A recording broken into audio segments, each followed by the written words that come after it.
자, 저는 오늘 선한 일을 위하여라는 제목으로 말씀을 전하고자 합니다. 너무 갑자기 심각한 얘기인지는 모르겠습니다만은 우리가 사는 이유가 뭘까요? 왜 살죠? 왜 하나님께서 우리를 만드셨을까요? 그리고 왜 이 땅에 살 수 있도록 보내셨을까요?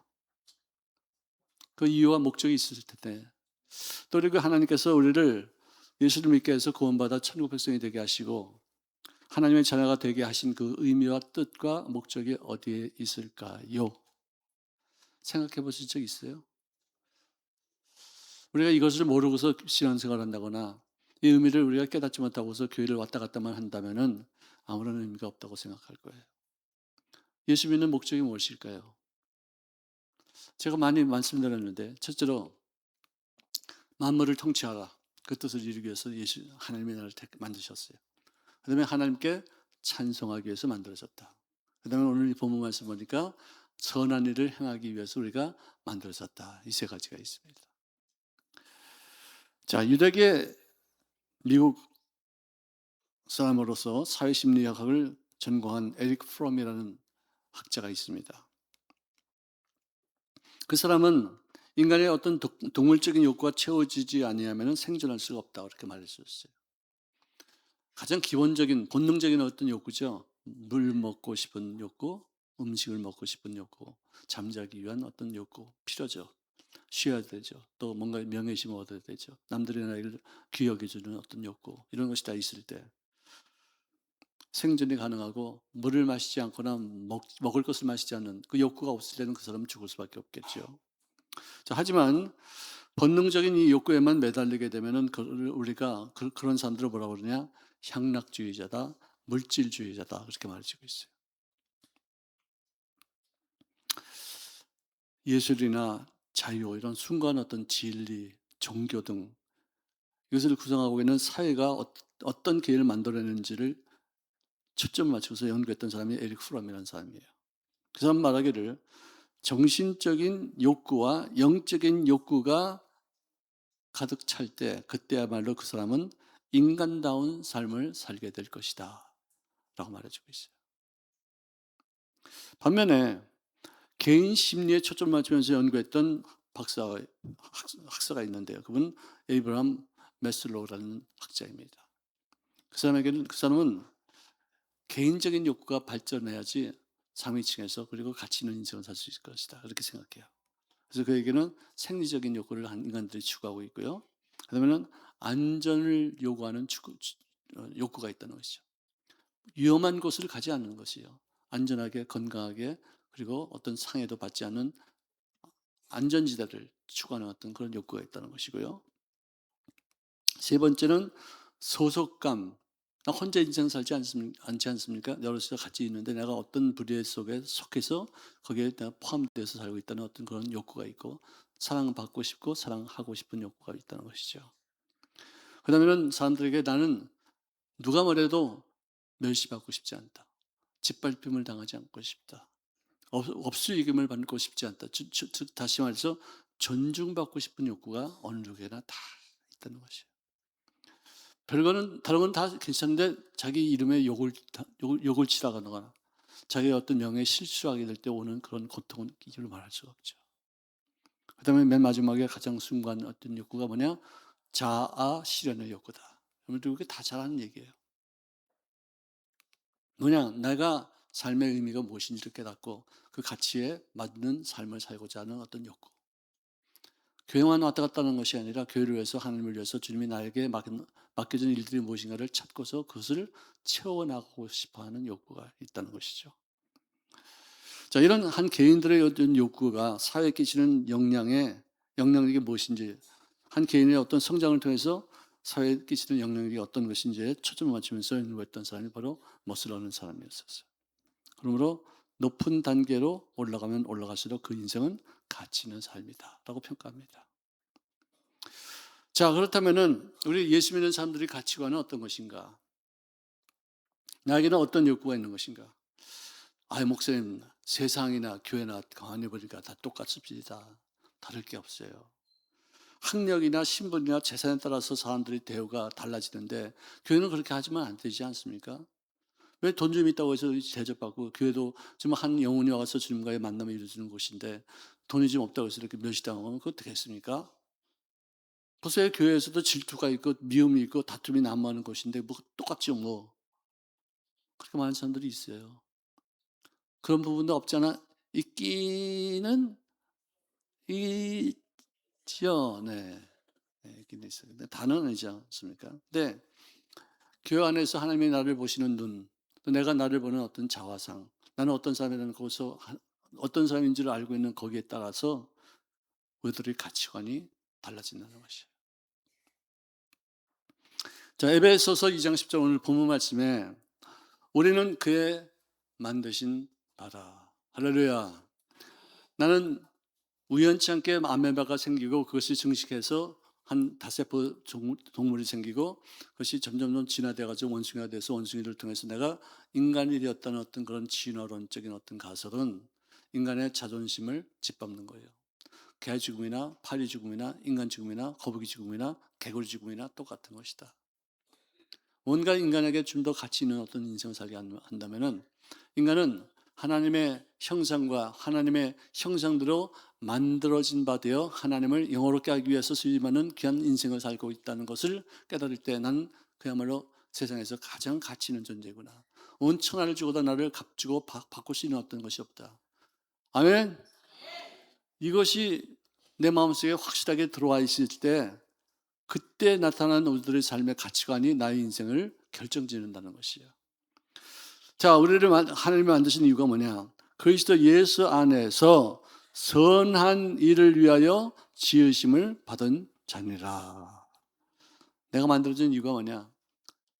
선한 일을 위해서, 선행을 위해서, 남에게 필요할 때 쓰임받는 인생을 살기 위해서, 남이 고민할 때, 힘들어할 때 위로가 되어지고 도움이 되어지고 그를 이끌어줄 수 있는 어떤 사람이 되게 하기 위해서 하나님이 나를 만드시고 하나님이 나를 택하시고 하나님이 나를 지금도 인도하시고 계신 줄로 믿으시기를 바랍니다. 이거 없이 교회만 왔다 갔다 하면 자기만 복받기 위해서, 자기만 잘되기 위해서, 자기만 성공하기 위해서, 하나님의 도우심을 통해서 나만 잘되게 하기 위해서 하는 것밖에 더 되겠어요. 자기 잘되게 하는 건 누구는 못하겠어요. 근데 남을 잘되게 하는 것, 내가 지금 여유가 좀 있어서 남에게 도움이 될 수 있는 것, 남이 어려워할 때 내가 좀이라도 힘이 되어줄 수 있는 어떤 삶을 살 때만이 삶의 가장 가치 있는 보람 있는 삶이라고 가치관을 매길 수 있게 될 줄로 믿습니다. 자, 잠언서 19장 17절에 이런 말씀이 있습니다. 가난한 자를 불쌍히 여기는 것은 야훼께 구워드리는 것이니. 할렐루야. 내가 가난한 사람들 불쌍히 여기서 이렇게 돈을 베풀었어. 그럼 하나님한테 하나님 뭐라고 하냐? 야, 내가 너한테 10만 원 꿨다. 너 10만 원 줬지? 내가 10만 원 꿨으니까 이자까지 합쳐서 공리이자로 해서 내가 너에게 갚을게. 할렐루야. 이런 것이란 얘기예요. 이것을 그냥 말로 한 게 아니라 글로 딱 못 박아놨어요. 이건 사실이야, 진리야. 이것은 예외가 없어. 네가 애쓴 것만큼, 네가 희생한 것만큼, 네가 봉사한 것만큼, 네가 섬긴 것만큼, 네가 헌신했지? 그것만큼 내가 온전하게 갚았기 때문에 너는 헌신한 적도 없고 봉사한 적도 없고 뭐 섬긴 적도 없고 희생한 적도 없어. 넌 투자해서 나한테 복리 이자까지 받아갔지? 할렐루야. 아멘 안 나오는 거 봐라. 아멘 안 나오는 거. 그런 적이 없으니까 그러죠. 여러분들 저도요. 뭐 많이는 못하지만 조금씩 이렇게 베풀고 이렇게 하면은 이상하게 채워져요. 신기하고 놀라워요. 그러니까 계속해서 하게 되는 거예요. 자, 가난한 자를 불쌍히 여기는 것은 야훼께 구워드리는 것이니 그의 선행을 그에게 어떻게 해요? 갚아 주시리라. 하나님한테 꼭 갔다가 이자까지 해서 나에게 갚아준 거예요. 여러분 이건 믿어야 돼요. 이것을 생활 속에 실천하고서 이것을 내 삶 속에 적용할 때마다 이것을 체험하면은 베푸지 않을 수가 없어요. 아멘. 내가 남에게 선을 베풀고 뭐 하나도 이익이 남지 않고 어디고 들어오는 것도 없다 그러면 포기하지 마세요. 꾸준히 보이지 않게 서서히 반드시 하나님께서 일을 이루어 주실 줄로 믿습니다. 자, 그런데 베드로전서 3장 9절에는 어떤 것이 또 선행이냐? 악을 악으로 갚지 말고 욕을 욕으로 갚지 말고 도리어 복을 빌라.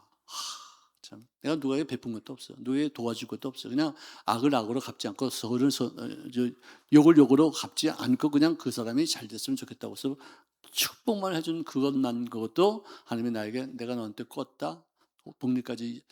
복리 이자까지 보태가지고 내가 너에게 갚아주마. 놀라운 얘기죠. 근데 이것이 이를 위하여 너희가 부르심을 받았느니 왜 이런 것들 때문에 악을 악으로 갚지 않고 욕을 욕으로 갚지 않는 것 때문에 도리어 복을 빚는 그것 때문에 내가 너희들이 부르심 받아서 하나님의 택한 백성이 되었으니 이는 복을 어떻게 하여 이어받게 하려 합니다. 나만 받는 게 아니라 자식들에게 자손 대대에 이르러 남들에게 꾸지 않는 그런 복된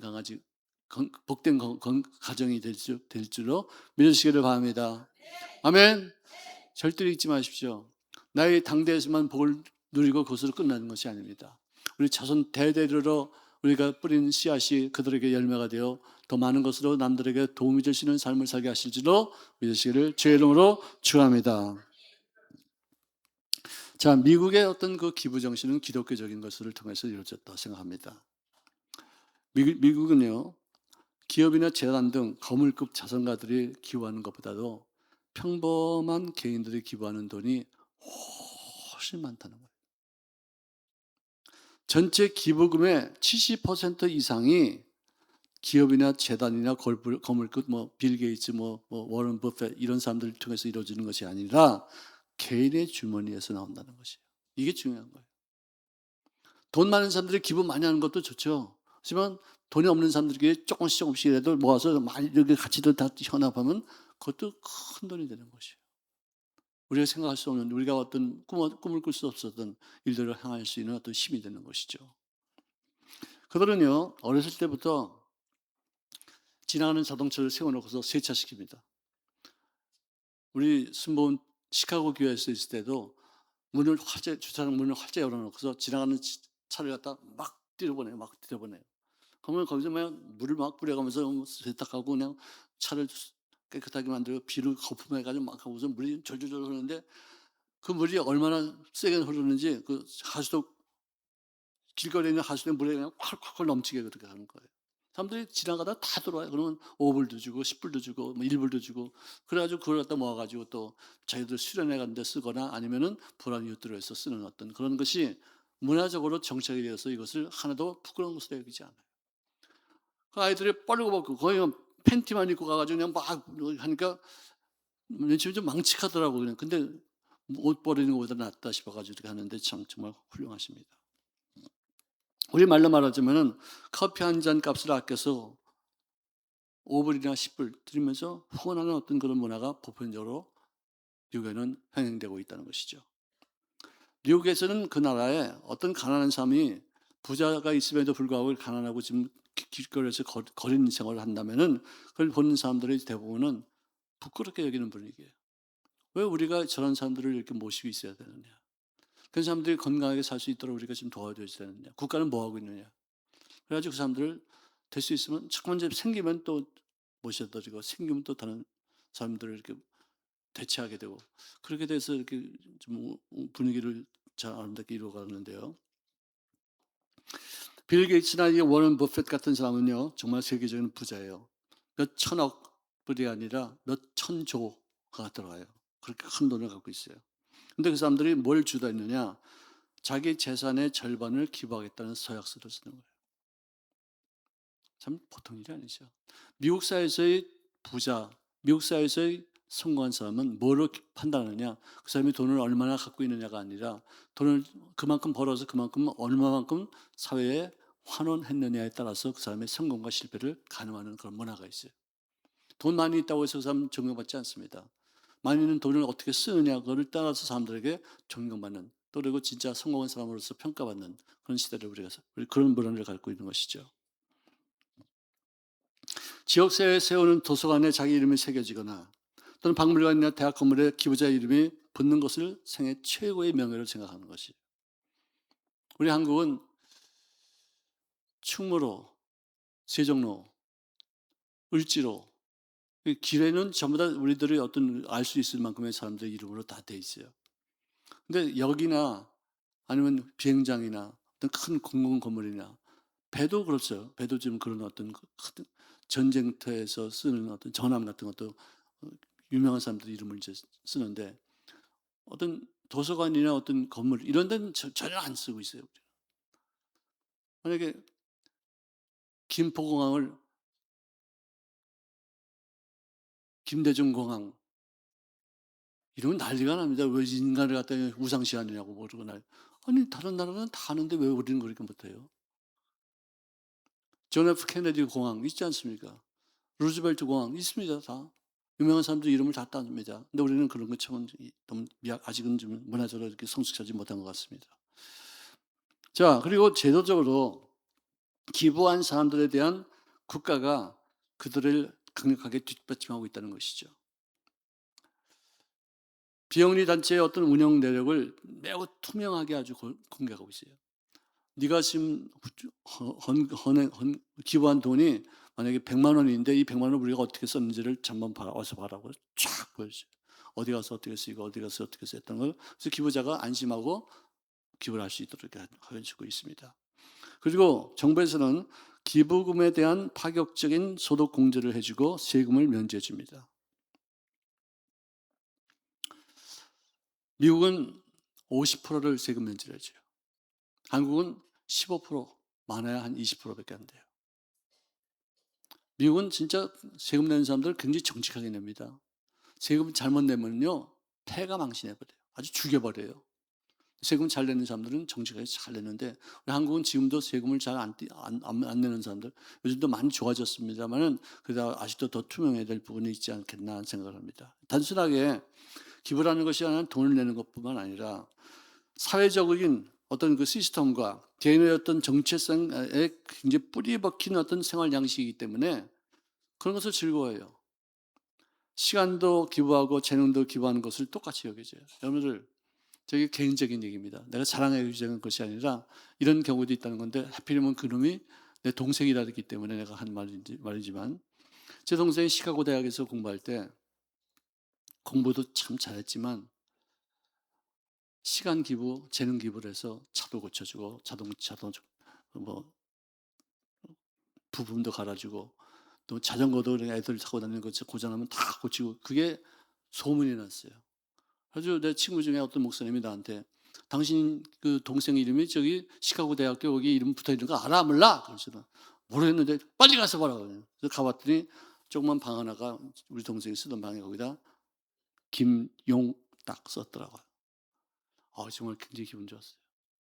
공부만 잘한 것이 아니라 사회 기부도 많이 했다 이거죠. 돈은 아니에요. 돈은 없었는데 못했는데, 그렇게 재능 기부하고 시간 기부하고 또 불안한 아이들을 위해서 뭔가 좀 선심을 쓰고 그런 어떤 일을 주도했던 것 때문에 대학에서 한국에서 온 조그만 학생을 방 하나를 연구 보존하고 있다는 것을 보면 미국의 문화를 우리가 좀 이해할 수 있지 않겠습니까? 깜짝 놀랐습니다. 자, 미국의 문화와 한국의 그 기부 문화의 차이가 뭐냐? 한국은 일회성일 때가 많아요. 연말이나 연초 때 많아요. 기부할 때. 땡가당 땡가당 하면서 구세군 정치인들 크리스마스 때만 해요. 그리고 재난이 났을 때, 불이 나가지고 가족이 다 갔거나 또 해성사고가 있을 때, 그럴 때 또 모금을 해서 어떤 일만 있으면 이렇게 사건을 통해서 반짝하고서 기부금을 내는데, 미국에서는 항상 일상적으로 기부금을 끊임없이 냅니다. 많건 적건에 계속 반복해서 계속 몇 년 동안, 몇십 년 동안 계속 내가 얼마만큼 내가 벌었으면 거기서 얼마를 내가 띄어서 내가 기부하겠다. 그런 문화가 아주 강해있어요. 또 주체성이 아니 뭐에서 이것을 주체하느냐면은 한국의 기업 및 인기인들이, 연예인들이 우리 누구를 위해서 기도합시다. 그래서 그 사람들이 어떤 주체가 되어가지고 그 기부금을 조성할 때가 있고요. 또 그렇지만 미국에서는 개인이나 가문이나 어떤 재단 중심으로 해서 기금을 할 때가 있어요. 한국에서는 사회적인 압력과 체면, 그래서 이미지 관리 때문에 그런 어떤 기부를 하는데, 미국에서는 자발적으로 정말 문화 자체가 그렇기 때문에 기부하는 것이 자연스럽지, 누구한테 그런 것도 기부를 해요? 누가 그런 얘기도 듣지 않습니다. 그리고 한국에서는 어떤 익명으로 하는 기부가 많아요. 개인적으로. 미국에서는 사회적인 명예를 얻기 위해서 투자하겠다는 어떤 개념으로 기부할 때가 참 많이 있습니다. 다시 말해서 한국에서는 교회가 하는 일은요, 우리가 오른손이라는 것을 왼손에 모르게 하자 해가지고 드러나질 않아요. 지금 한국의 가난한 사람들, 또 탈북인들, 또 병약한 사람들, 어떤 그런 어떤 서해 계층에 있는 사람들을 도와주는데 가장 크게 돈을 많이 보내는 것이 기독교예요. 70%가 그럼 다 보여요. 근데 전부 다 오른손이라는 것을 왼손에 모르게 하고서 전부 다 몰라 하기 때문에 사람들도 이렇게 핀잔을 받아. 야, 기독교인들이 한 게 뭐냐? 너희들 뭘 위해서 뭘 사회적인 봉사해? 전부 다 넌 깜짝 놀라요, 깜짝 놀라요. 통계를 보면 기독교인들이 70%를 사회 헌신하고 기부하는데 70%를 우리가 하고 있는데, 교회가 다 하고 있는데 알리지도 않고 오른손이라는 것을 왼손에 모르게 하라. 개인이 어떤 일들을 할 때, 개인이 어떤 기부를 할 때, 개인이 어떤 선행을 할 때는 감추라 이거예요. 나팔 불지 말라 이거예요. 남들에게 자랑하지 말라 이거예요. 남들이 너를 칭찬하는 그 순간 너에게는 그 모든 칭찬이 그것으로 상급으로 끝났다 이거죠. 그만큼 몰래 하는 것은 개인적으로 하되 교회적으로 하는 것은 알려라. 근데 거꾸로 하고 있어. 교회로 하는 것은 아무도 안 알리고, 개인적으로 하는 것은 내가 이만큼 했다고 해서 폼잡고 뻑이라고, 뭐라 그러지? 뻑인다고 그러잖아. 그건 참 잘못됐어요. 개인적으로 하는 것은 몰래 하는 거예요. 얼마나 하는지 누구인지 잘 몰라요. 근데 교회적으로 하는 것은 알려야 돼. 왜? 기독교인들이 이렇게 많이 헌신한다. 우리가 한 사람 한 사람이 내는 것은 적을지 몰라도 여러 사람들이 같이 모아서 이렇게 힘을 연합하니까 큰 돈이 돼서 지금도 얼마나 많은 사람들이 구제를 받고 있는데요. 기독교인들이 우리 스스로가 어떤 무덤을 파고 있다고 하는 건 좀 너무 심한 말이지만 정말 너무나도 좀 그 방법에 있어서 좀 부족한 점이라고 생각이 듭니다.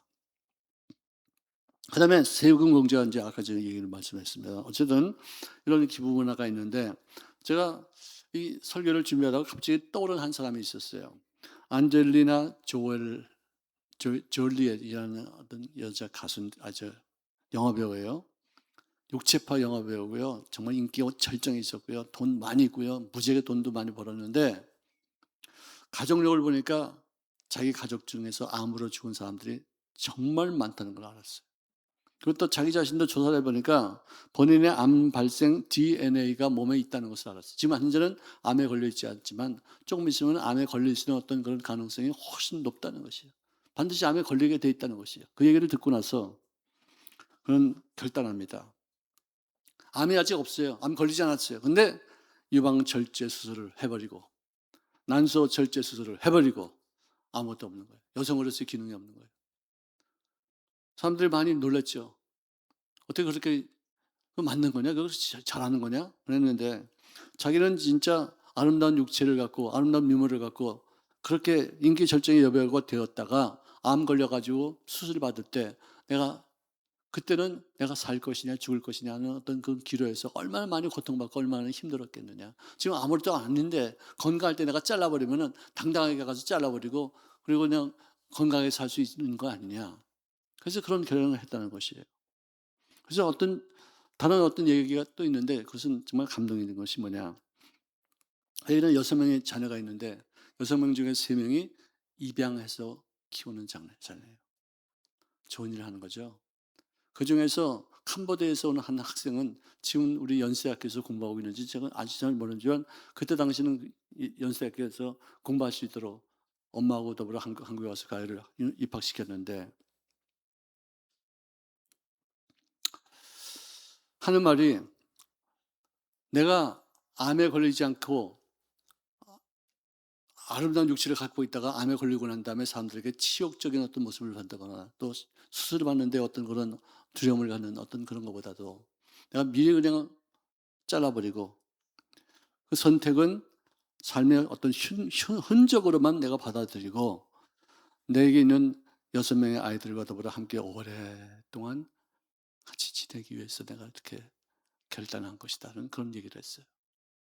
참 진짜 놀라운 얘기죠. 너무 아름답다고 생각해요. 그런 DNA가 없다면은 그 자르면 바보겠죠. 언젠가는 자기는 이 DNA가 암을 받아들여서 암이 유방에 가득히 차고 넘치는 그런 때가 확률이 훨씬 높다는 얘기예요. 그래서 그는 자기 자신의 어떤 자존감을 굉장히 소중히 여겨서 나는 육체로 사람들에게 매력이 없다고 생각할지 몰라도 나는 이 망가진 상처가 있는 어떤 육체를 가지고서 견실하게 의미 있게 가치 있게 불우한 이웃들에게 힘이 되어지고 그들과 오랫동안 같이 하면서 사귀면서 살 수 있는 그런 자존감. 누가 뭐래도 나는 더 좋은 일, 가치 있는 일을 위해서 하고 있는 사람이라고 자기를 여기겠다는 것입니다. 지금도 그는 난민을 위해서 또 아동들을 위해서 또 수술을 꺼리는 어떤 여성들에게 힘이 되고 위로가 되어지고 용기가 되어지고 결단할 수 있는 어떤 뭐랄까 결단할 수 있도록 하기 위한 어떤 역할을 감당하고 있다는 것입니다. 자, 고린도후서 9장 8절 이하에 하나님이 능히 모든 은혜를 너에게 넘치게 하시나니 하나님께서 못할 것이 어디 있습니까? 근데 그분이 하시는 것 중에서 능하게 하실 수 있는 것이 뭐냐? 우리들에게 은혜를 넘치게 하시는 줄로 믿으시기를 바랍니다. 은혜가 우리들에게 넘치면 어떤 일이 일어나느냐? 너희로 모든 일에 항상 모든 것이 넉넉하게 된 줄로 믿으시기 바랍니다. 은혜를 받으면 넉넉해집니다. 은혜를 받으면 풍요로워집니다. 은혜를 받으면 남에게 도움이 될 수 있는 능력을 얻게 될 줄로 믿습니다. 그리하여 모든 착한 일을 넘치게 하도록 하기 위해서 하는 것이니라. 기록된 바 그가 헛되어 가난한 자들에게 주었으니 그의 의가 영원토록 있느니라 함과 같으니라. 할렐루야. 참 아름답습니다. 우리가 풍요로운 것이 내 잘 살기 위해서, 내 잘 되기 위해서, 내가 뻑뻑이면서 폼 잡고 살기 위해서가 아니라 이 가지고 있는 이 풍성한 그런 어떤 은혜와 이 풍성에 넘치는 어떤 그런 물질적인 복이 착한 일을 더욱 넘치도록 하기 위한 하나의 방법이라면은 할 만한 거 아니겠습니까? 자, 우리가 선을 행하되 할렐루야. 갈라디아서 6장 9절 이하입니다. 우리가 선을 행하되 낙심하지 말지니 피곤하지 아니하면은 때가 이름에 거두리라. 그러므로 우리가 기회 있는 대로 모든 이들에게 착한 일을 하되 더욱 믿음의 가정들에게 할지니라. 여러분들 요즘은요 AI하고 로봇가 많이 발전되었어서 AI의 정보력은 진짜 막강합니다. 뭐 물어보면은 금방 대답이 풍요롭게 나와요. 뭐 설교는 AI가 못 만들어요. 내가 설교를 하나 만들어 달라고 해보니까 이거는 내 분야가 아닙니다. 이건 사람이 해야 됩니다. 목사님이 해야 됩니다. 딱 그렇게 나와요. 참 진짜 나 별꼴 다 보겠어 진짜. 그게 말이 맞는 말이죠. 우리는 그저 참고하고 또 지식적으로 하는 것. 뭐 예를 들면은 안젤리아가 누구냐? 안젤리나지 안젤리아가 아니고 안젤리나가 누구냐? 그러면 그거는 딱 나오죠 그런 거. 근데 그런 건 이제 가지고서 이제 설교를 만들 수 있지만 어쨌든 비서가 필요 없어요. 뭐 공부하는 사람이 필요 없어요. 옆에서 나에게 도와줄 사람 필요 없어요. 이 사람들은 전부 다 실직자들이에요. 딱 물어만 보면 기가 막히게 어떤 박사가 하는 말보다도 더 멋있게 탁 대답이 나오니까 지식적인 것이요. 영적인 것은 없어요. 어떤 성경에서 내가 묻자면은 나만 장군이 가져온 금은 보화의 가격을 현재로 환산하면 얼마냐 이런 거는 내가 물어볼 수 있어요. 이건 지식적인 거니까. 지난주 설교 때 내가 그거 살짝 따가서 설교했죠. 근데 그렇지만 영적으로 하나님께서 어떻게 하죠? 이런 건 잘 못해요. 잘 못하는 거 아주 못하죠. 자, 그런데 이제 그렇게 그리고 또 이제 컴퓨터도요. 옛날에는 그냥 보통 컴퓨터는 생길 때도 사람들이 컴퓨터가 인간을 지배하면 어떻게 되지? 하고서 걱정한 적이 있었어요.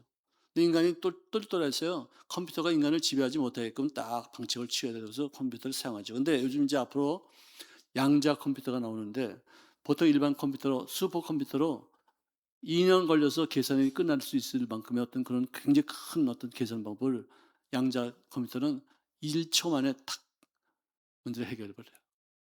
그렇게 빠른 컴퓨터가 있어요. 이렇게 되면 이제 앞으로 인간들이 기계의 노예가 될 것이라는 어떤 걱정하는 사람들이 참 많이 있어요. 진짜 그 말을 걱정할 수도 있어요. 왜냐하면은